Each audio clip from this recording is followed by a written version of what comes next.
Hello and welcome to Is This England, a show where we talk about old England games and ask just how England was this. We're back in the Capello era as Fabio tries to pick up the pieces of the 2010 World Cup. His task? Get the remains of the golden generation to Euro 2012 and avoid the dreaded playoffs.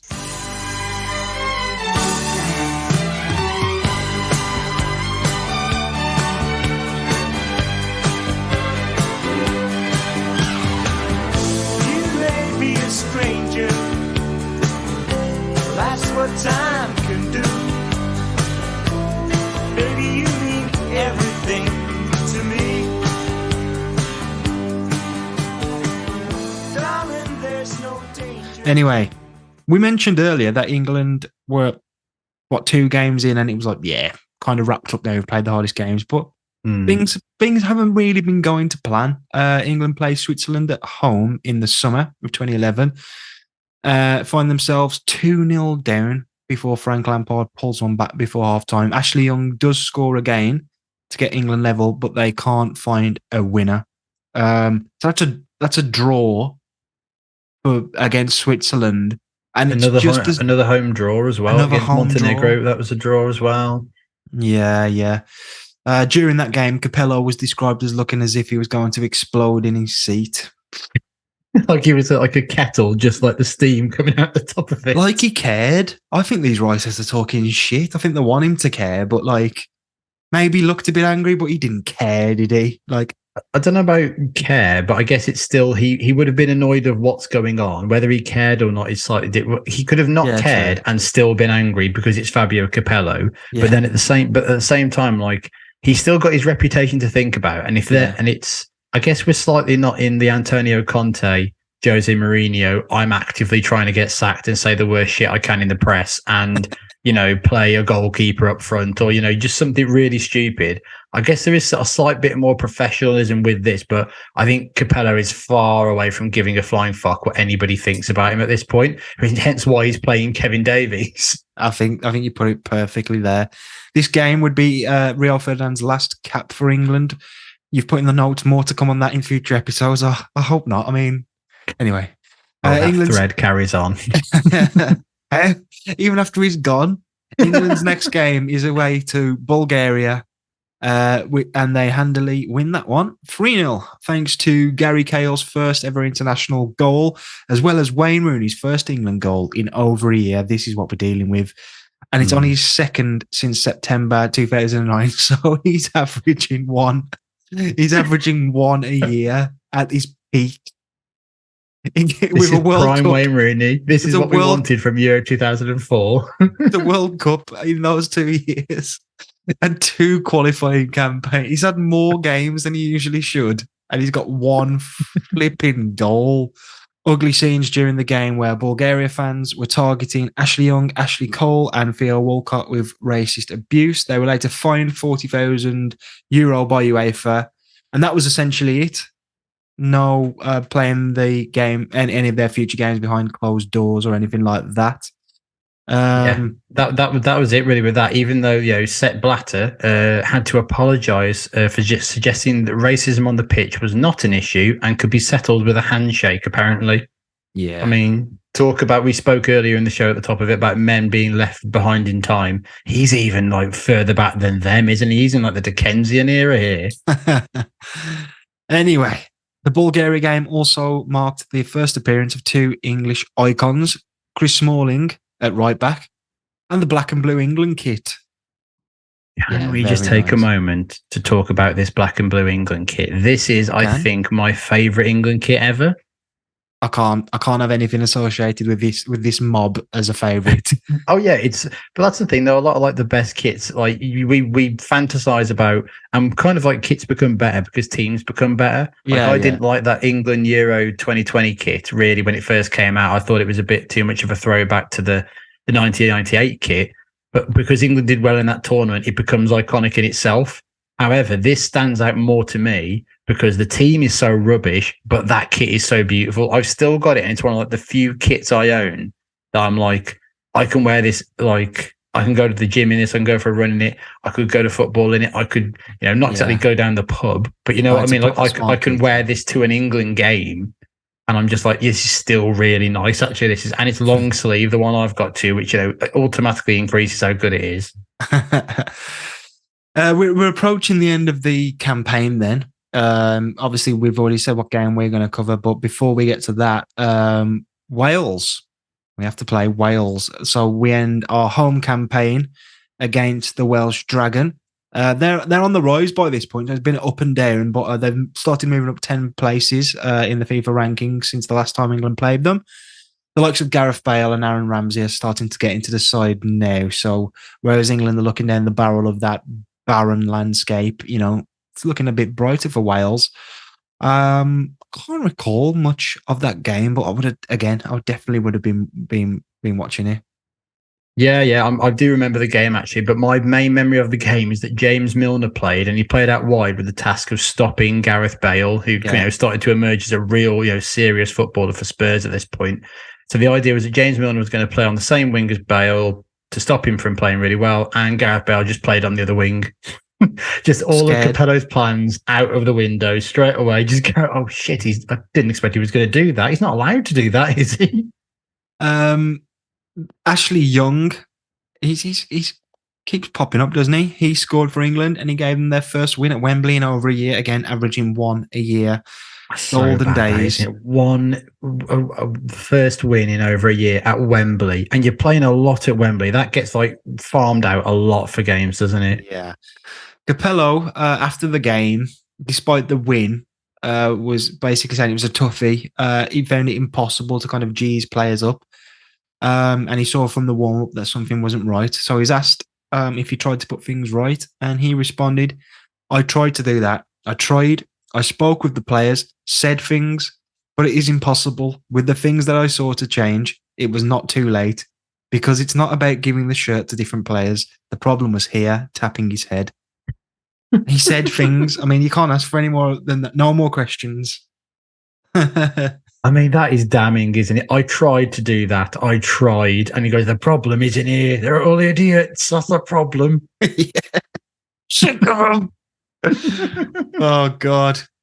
He went absolutely mental. He then blasted the players, saying that mentally they were fragile. And he said he'd be blooding even more young players before the Euros. Even more.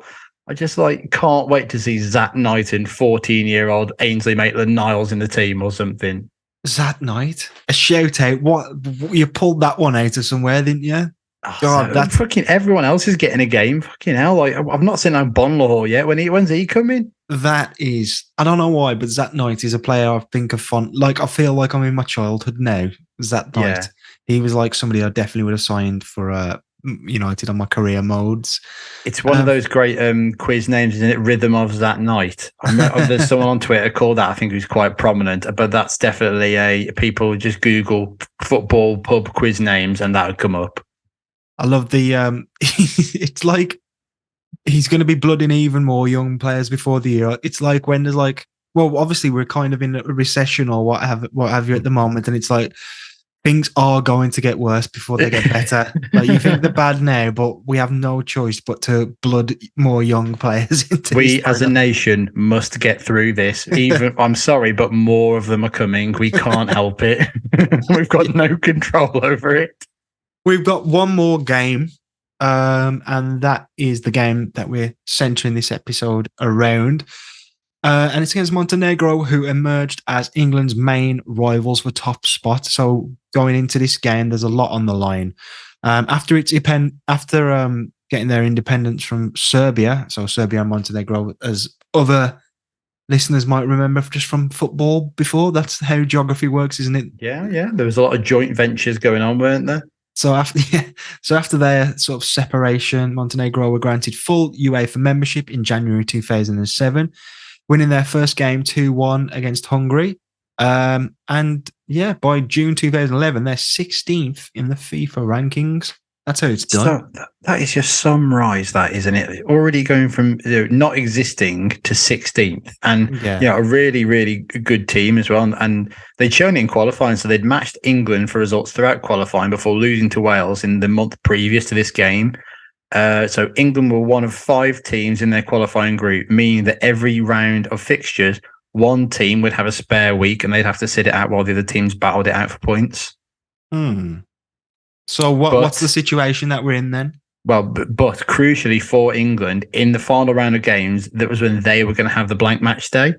So what that mean was, meaning a draw for them would mean they would go through as group winners. However, if England lost in, I think it's called Podgorica, Montenegro would finish top if they then beat Switzerland in their final game. So it's kind of all on the line still at this point. And by the way, Montenegro 2 months before sacked their own manager.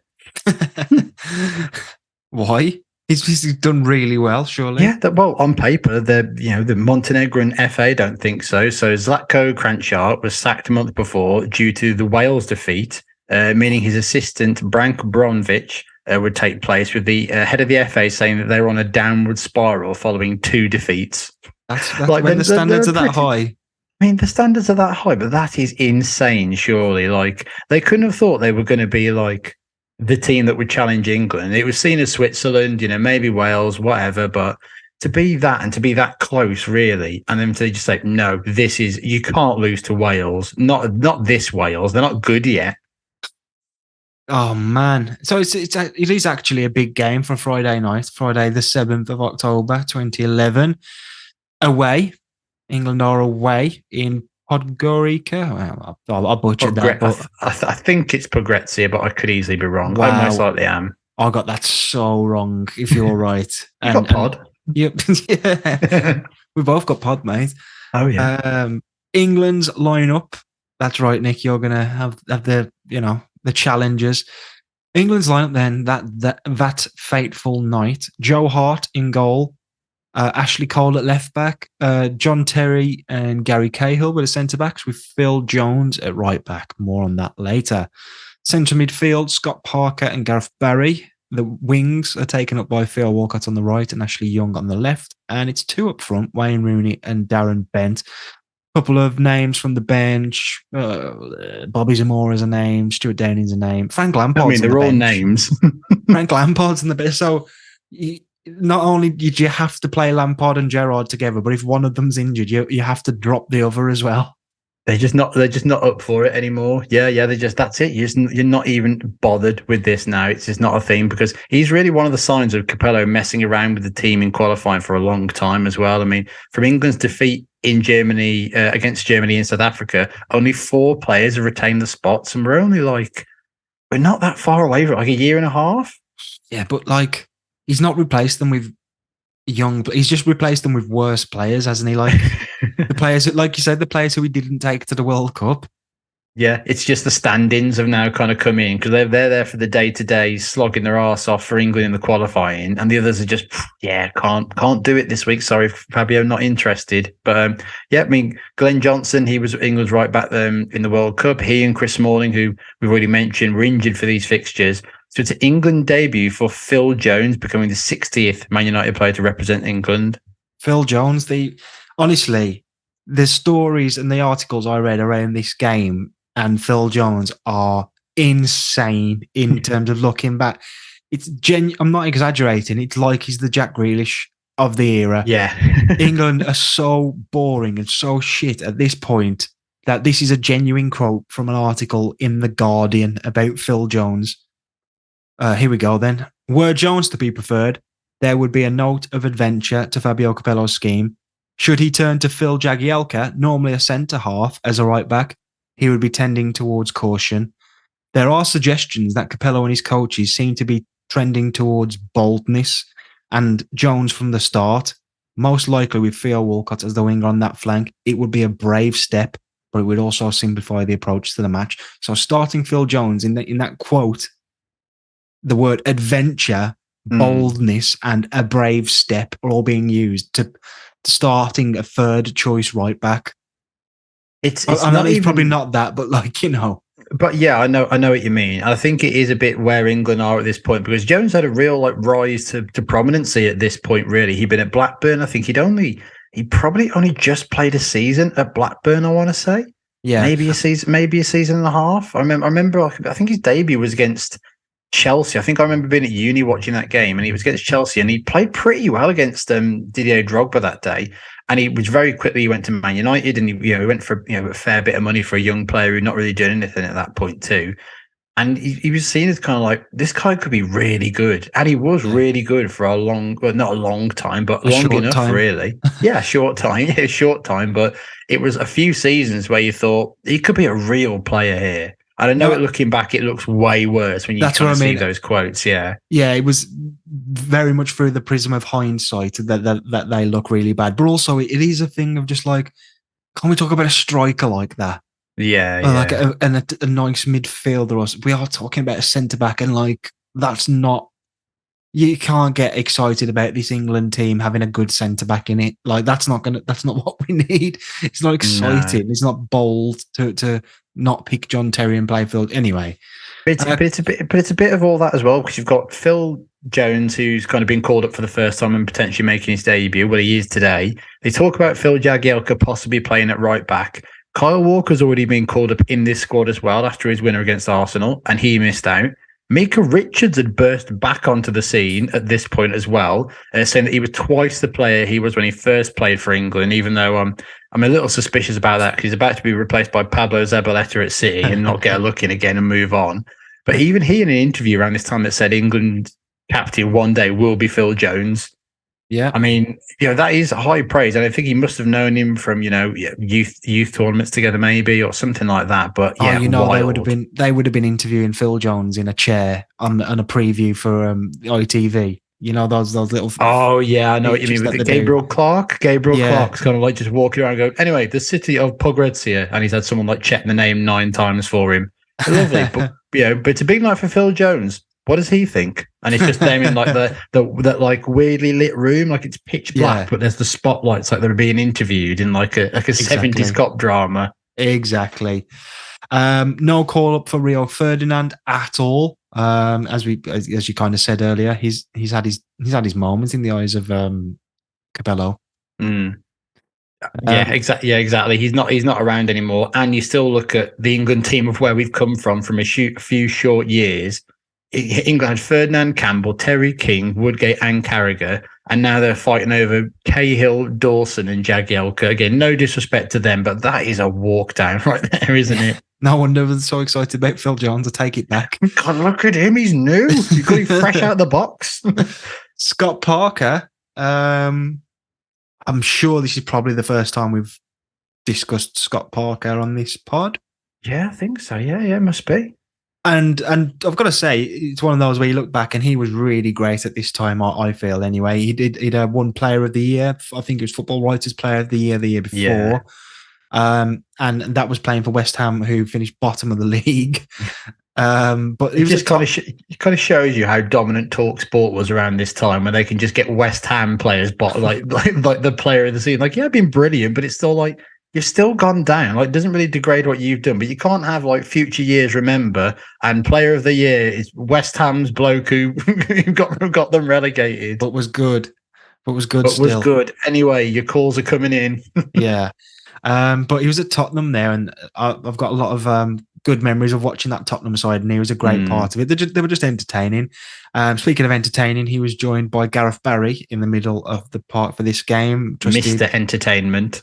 Yeah, Lampard on the bench, and as you say, he's kind of dwindling out a bit. And Ashley Young, who'd been all over really in terms of, I think there was an experiment with him at number 10. He'd been popping up with goals. He'd been popping up with assists. He would have been at Manchester United at this point as well, wouldn't he? I think he'd just moved there as well. Yeah, so he was just moved there, and he'd been playing with Wayne Rooney, and it was a toss-up between Danny Welbeck and Darren Bent, actually, who would play the striking role too in this game as well. And it was thought that maybe Capello would go for Welbeck because he'd been playing really well at the start of the season, but no, Darren Bent's his man after his kind of like successive international appearances with goals, and he's just gone, yeah, this is happening now. You're in our side. Let's not get this club cohesion going now. I want this guy to just get in there and just make it his own. Yeah, and obviously Rooney kind of leading the line with Bent. Yeah, so Wayne Rooney, we'll just see what happens to him in this game. But I'm just going to read you a headline and or a little story here, and just see if you can figure out where Wayne Rooney's head was around this time. Wayne Rooney relaxed and ready for England despite father's arrest. Why is he so relaxed? I would be relaxed about the whole situation. If my father was arrested, I'd be quite worried. I'd be concerned. So, Wayne Rooney Sr., 48, was among that his dad's name? I never knew that his dad was called Wayne as well. I didn't until I looked this up. So, Wayne Rooney Sr., 48, was among 9 people detained on Thursday on suspicion of conspiracy to defraud. So he's been arrested with, I think it's 9 other people here due to, and it's the 9 also include Manchester United striker's uncle, Richie, with Rooney's father bailed further inquiries on Thursday night. So the night before, I think he's been bailed. So Wayne Rooney is totally fine with this situation. He's very relaxed about it all. Nothing's got in his head at all. I don't even want to say anything. I feel like they might come after me. The runes. Oh my god. Yeah, but if the paper says he's relaxed, then I guess he's relaxed. Nothing. Just thinking of what happens later. Not the actions of a relaxed man. No, a very unrelaxed man. The Montenegro team, obviously, it ends in a lot of Oviches and things like that. It would be pointless for me to read out the entire team, so I'm just going to go through some notable players at this point. Montenegro got some standout players, and none more so than Mirko Vukinic, who'd been manfully plying his trade at Roma during the period, but had just moved to Juventus for 15 million euros. So really the standout player for them. He was the captain as well, and he'd really done well in qualifying. He was one of the top scorers in the group. That's what you want, a good striker. Yeah, offense Wayne Rooney. I'm not saying it for that to do with Wayne Rooney. I'm just saying if you're that type of level, a good striker is gold dust. Oh yeah, definitely. If you can have like a striker to carry like a lot of your hopes, that'll soon take you far. Really, if you are just organised and difficult to beat, like that is worth so much. And one of the people that helped Montenegro at the back was Stefan Savic, who'd only lasted a year at Manchester City, where he is at this point, but he'd go on to rebuild his career at Fiorentina, then move to Atletico Madrid in 2015, which is still where he is to this day. So he's still in the Simeone camp as we go along now. I thought he was, yeah. Because just because of playing e-football the other day, yeah, I saw his name and I was like, really? Is that the same guy? Yeah, he scored for City in the win against Blackburn the weekend prior as well. So he's really in the news and he would have been known. And another man was Stefan Jovetic. Do you remember him? Goal scorer at like Fiorentina or something like that. Or have I got that wrong? Yeah, that's right. Yeah, kind of like a wide left player. Yeah, he kind of started to emerge as one of Europeans' big bright sparks. He'd been captain at Partizan at 17, and even though he'd suffered a cruciate ligament injury the season before, he'd start to go on to Fiorentina and make a real impact. And he's another guy that went to Man City for a period of time, and he was seen as like, right, he actually, if he stays clear of injury, and it's not like what we consider Alvarez to be like today, but it was a bit kind of exciting, like, wasn't a lot of money, could be a bit of a risk. Is he going to get games? And he did okay at City, but he was just so hampered by injuries that no one ever really saw the best of him. Who was the tangent? Sorry, but who was like a Spanish striker that Man City signed? And like, I swear he had like 5 games right at the start, and everyone was like, he could be the best player in the Premier League ever. And I was like, shit, he could. And then he was just like, never played him again and sold him back to his old club. Was it Negredo? Negredo was one of them. No. Nolito? No. He came from Celta Vigo. I remember Nolito came in during the start of the Guardiola era. But Negredo was one of the ones. It might have been Negredo, actually, He was good. He had a very good, like one of those goal per game. It was like, actually, Negredo is very high up on that. Yeah. Actually, looking at him now, it does look a bit like him. I'll dig out some highlights and check them out for myself, because for some reason I think about that quite a lot. What, Negredo? just that period. I'm sure he scored a few good goals. Like, and I always remember, and this would have been when I was really young though, but Adrian Mutu scored like 2 goals on his debut for Chelsea. and I was a kid, and we'd all been playing football. Then went to my mate's uncle's or something to get like a glass of squash or whatever, or wherever, because we all lived in the same street. And his uncle was like watching the highlights of that game or something, and he's like, "I tell you what, like the point and listen sort of thing. Like I'm telling you a fact here. You like, listen to me, son. That Mutu bargain of the century." And I hadn't heard that term before. I know people just say that quite a lot, but I was like, "Wow, that's quite impressive, isn't it? Really?" Because bargain of the century, that's like history. But was he?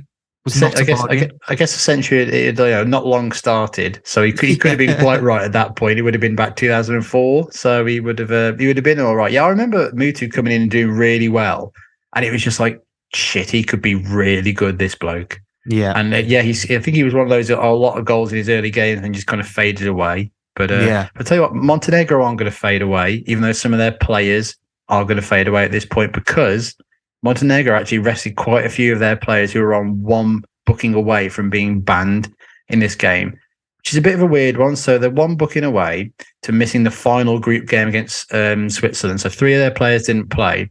The thinking was that if they could get a point from one of their final 2 games, they'd automatically qualify over Switzerland.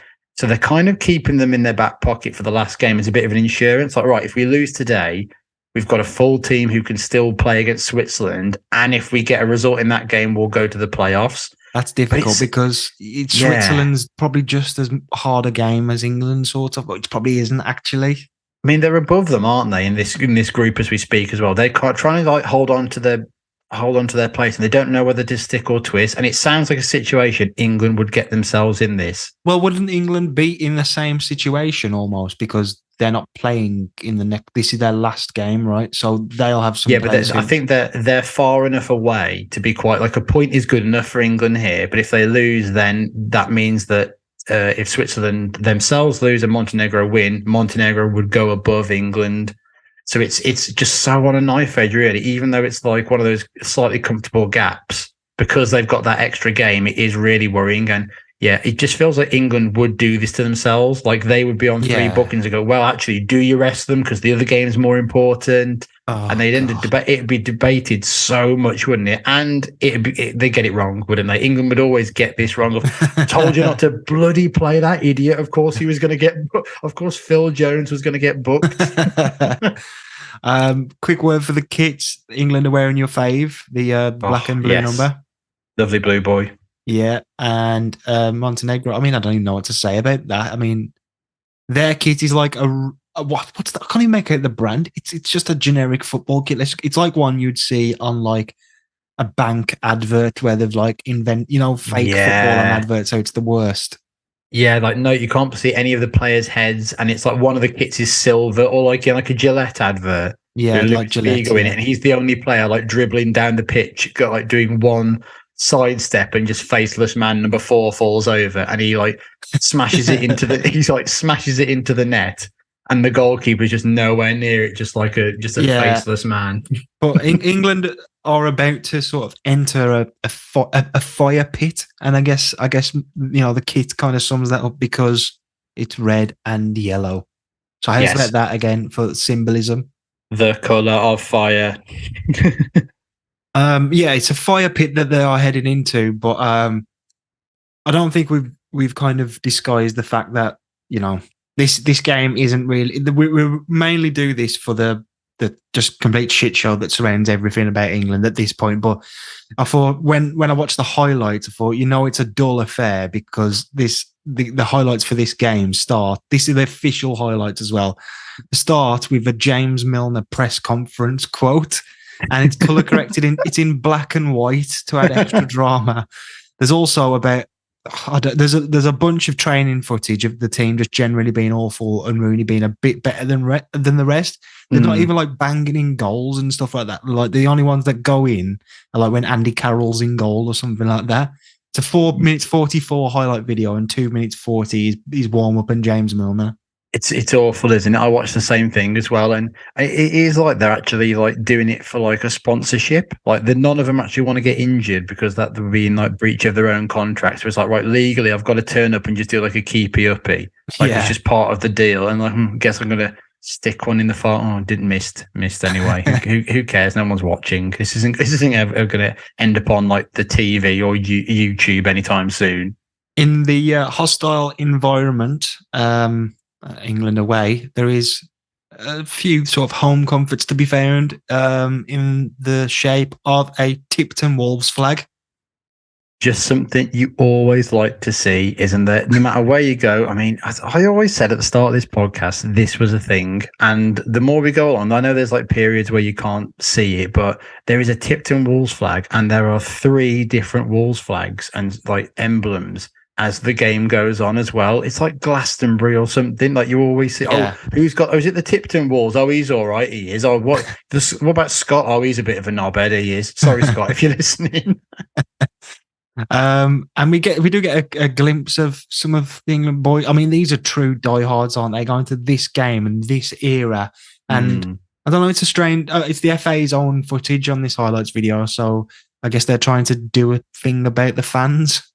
I don't know. Yeah, it's like a weird kind of like point behind it, but the fans most likely from the West Midlands, making the most of being outside of the UK, and you can see like a load of them just smoking cigarettes and whatever, just in the middle of the crowd, which is just so wild to me. I mean, the smoking ban came in July 2007, and in the behind the scenes here, it's just like you're in like some rough downstairs bar in Prague. Like there's a room that's dedicated only to smoke, even though all the other rooms have got smoke in them too.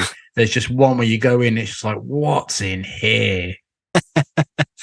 Yeah, but I don't think this the country where England fans currently are at the moment, I feel like they're all right with smoking. They're not as hoity-toity as us English. Oh no, definitely not. But I like the idea of FA TV, and I just think like that never happened, did it? That was somebody in marketing who had a great idea. They liked it enough to sign it off, but then they didn't give him any budget to actually do it. It's like we've always been saying, get the network version of England. Like, I don't know how popular it would be, but just of all the subscription programs, this would be the ultimate England thing, to come to it a little bit too late without a big enough audience. But I think I'd be there. I mean, we do it because we do this. I mean, we'd have to do it almost, but you could get every England game ever. Yeah, I mean, it's worth it. It's worth it just for keeping the record of it and having being able to watch it. I don't know, because they've surely got the rights to every England game. It's their football. Like what are you doing if not? Like you've sold them off to who? Endeavour Group or something. The fans will be happy though, because England start well in this game and they take a lead on the 10-minute mark. The danger. Here's Walcott found by Rooney, and the cross for Ashley Young gives England a lead. The worst signs would come after just 10 minutes. The new blood is coming through. Yeah, they're here, aren't they? It's a really nice cross from Theo Walcott. Dips one in onto Ashley Young's head at the far post, and England settle the nerves early. I wouldn't say this is scoring too early. No, not even though it's quite early in the first 10 minutes. But I think it's just bit of a bubble burster probably for Montenegro. Now you've said it though. Actually, it might be scoring a bit because this is a big game. I completely didn't understand that, like the importance of it. But they've got an early lead. Let's see what they do with it. They continue to sort of control the game. Montenegro aren't really getting a sniff. And you know what? England are rewarded with a really simple goal. Let's have a listen to how that goal unfolded. The midfield man's caught out of position, and Rooney puts Ashley Young in for another one here, and he gives it to Darren Bent, and England lead by 2. And Bent continues his run of away goals and justifies his recall. Beautiful stuff. I mean, Scott Parker, just for more audio description, Parker wins the ball, plays it forward to Wayne Rooney. Their right back is way up the pitch, and Young runs into that space. So he receives Rooney's pass before putting it on a plate for Darren Bent to tap in. It's the type of goal you see Manchester City score quite a lot. Oh, yeah. It's one of those, isn't it? It's just simple, cross the face of the goal, lovely little tap in. Very, very easy, isn't it? And yeah, a really, really smooth start for England, who, it was a big atmosphere coming into this. Montenegro were really up for it. I think that weirdly, it's one of those where you can see in the stands they've not sold the game out. Weirdly enough, even though it's like one of the biggest games in like their history, but even the fact that they've got lots of empty seats, I don't know why. Maybe it's just because of violence. Like it could have just been like if they're still making a massive noise and 2-0 down early, you just go, maybe this is just going to be one of those nice, relaxing England nights where, oh, you know what, we made a lot about this, but really, England went there, did the professional job, and hold on to the ball, quieten the crowd down, and kind of hope to cruise into half time. Bechurai, the three in the middle, which may get 4. It's Veritic. It's in for Montenegro. Changed the scenario here and reignited the atmosphere. Of course, we don't do that. Yeah, we don't do that. Come on, guys, you know the script by now. Why have we picked this game? You really thought? I feel sorry for you. We were never gonna. Yeah, it was never gonna be that simple. And it's 2-1. A cross comes inside the England box, and Zveritic chests it down, and he's got quite a lot of space around him.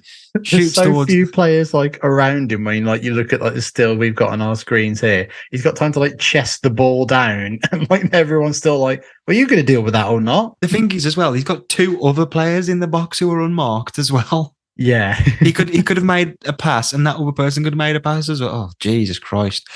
He shoots towards the far corner, and it's in the back of the net. We get the first signs of Joe Hart sort of not being perfect, because it felt at times like he might be perfect for England. I mean, let's just say he had quavers for wrists. Let's just get that in there and turn that on really early.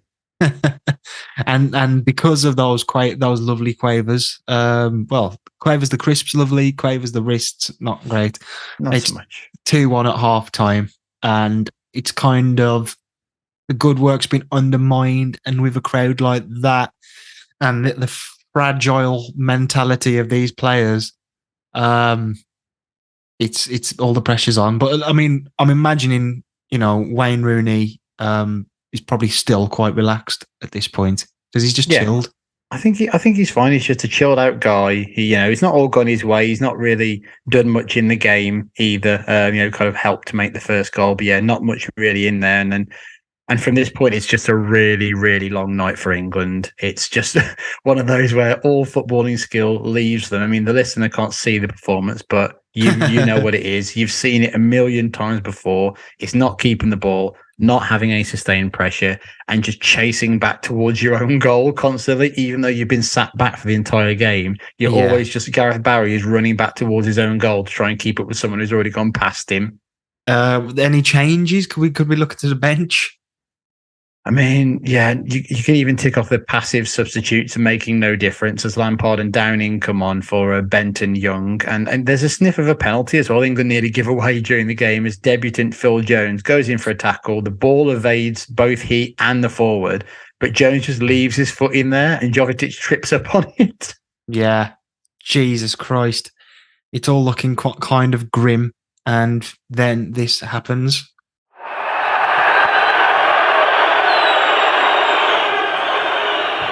Bit of a wild kick there from Rooney. Wolfgang Stark came across, had a word with Wayne Rooney and showed him a red card, and England are reduced to 10 men for the remaining 16-17 minutes. He's been sent off. He's too relaxed. He was never relaxed. Oh my God. He's been sent off for kicking a man in the back of the legs for no reason. Yeah. And these days, if you do that, you get arrested and thrown in jail. Exactly. It's such a stupid red card. Like the incident that actually comes before. So Rooney miscontrols a pass and loses it to Zuic. Rooney, seemingly just like an actor who's been doing Hamlet every night for 2 years and just phoning it in. It's just like he can't be bothered to even kick him out. He's just this is what I do. Here we go. Way, and just kicks him. Like the player rightfully goes down. He's been kicked in the back of the legs for no reason. And like while he's even helping, like he even helps the player off the ground as well. Just like, fair enough, don't worry about that. And the referee just comes over, gives him a red card, and it's one of those we just hand on hips. This is what Away we do from now, is home. it? Yeah, away from home, 15 minutes to go in a really Muggy horrible atmosphere atmosphere. as well. Yeah, it's just all there. And it's just so England, isn't it? This is obviously the thing I remember from the game. It's kind of one of the reasons I wanted to do it. But Words can't describe how much he does genuinely just kick. It's not a tackle. He just No. kicks him in the back of his leg. it's not even like it's not as, I don't know if is it bad or is not as bad as the Beckham one. It's way worse than the one where Beckham was on the floor. Yeah, but it's kind of like that's Way petulant. worse. This isn't even petulant. It's like he just doesn't, like, his brain just switches off for a moment. He does it and he's still got like no expression on his face. Like, even though you can't see his face, you can almost see what it's doing and there's nothing on it. It's not particularly hard either, is it? So No. it's not that he wants to hurt the guy. It's not a personal thing. He just wants to be off. Yeah. Surely he must have known. He must have known that he'd get sent off. I don't know. It's one of those where, like, because it was in VAR and I guess the referee doesn't see anything. But the thing you can't really account for is the fact that the ball has just been taken off him because he's miscontrolled it. And it's the player's still got the ball and he just lashes out and kicks him. It's like he's not been told that that's a red card. Like, he's expecting a yellow almost from that. It's like, that's clearly going to be a red card. Like, even though like the ball is still within eyesight, you've lost the ball. And it's just such a pathetic kick out to him as well. Like, he can't even be bothered to like fulfill the destiny almost. So Rooney's off. Yeah, he's off and he becomes the 16th player to be sent off for England and only the second to be sent off twice. Can you name the other? I would have said David Beckham. David Beckham would be correct. Would it? Yeah. Bang! David Beckham is the only other England player from, and maybe it's happened since, but to be sent off for England twice. Well, there you go. But Rooney's so young at this point as well to get it in now. I don't think he was sent off again, so we did quell that temper after quite a while. But not tonight. Not tonight. 15 minutes to go as well. And it's 2-1. England down to 10 men.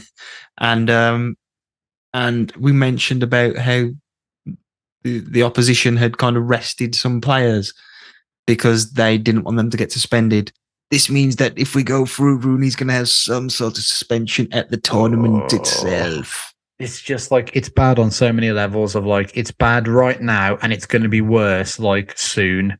Yeah. But like, I remember being in the pub when this happened. It was just like, oh God, are they even going to get to this point here? Because, Montenegro piling forward with the pressure, brave England trying to stop it in injury time. Now Savage, plenty in red in the middle. And the goal! It's Steli Basic that means so much for Montenegro. That's a place in the playoffs. And of course, they don't stop it, do they? It's injury time. It's 2-2. And it's pretty much an identical goal as what Young scored earlier, just with Messrs Savage and Dizbalic playing their roles this time as well. Into the far post, towards the Wolves flag, headed in, and almost just like that as well, it's full time. England have done it, but they've done it the hard way. Capello's team qualify.